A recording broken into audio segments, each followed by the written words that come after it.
Hey guys, how's it going?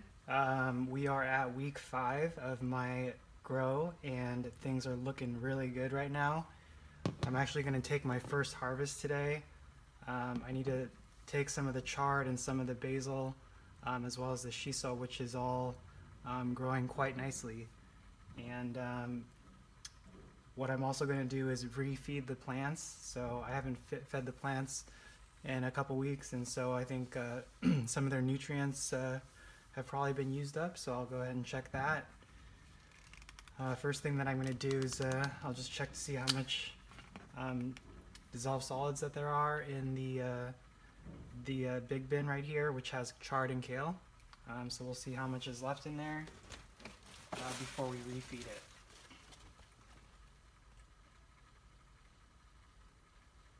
So it's about 470 ppms right now. That's about half of what it was a couple weeks ago. If you remember, it was about 1,000 something. So it's pretty much used up about half of the nutrients that I put in there. So I'm going to go ahead and refeed it.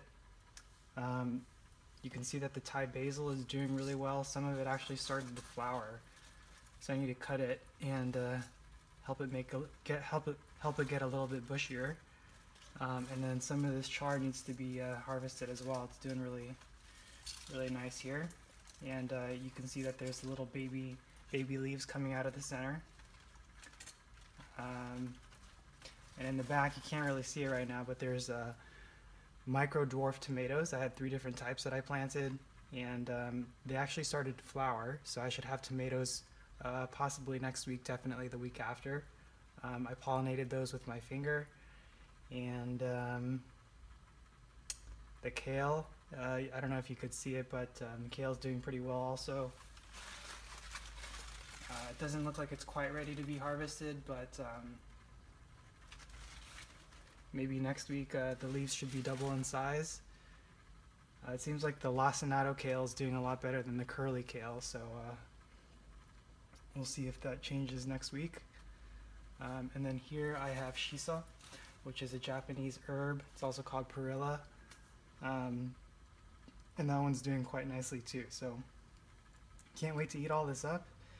And I will show you what the Micro-Dwarf tomatoes look like in just a second. So I'm going to move out this front tub and we'll see how those tomatoes are doing. So just a minute.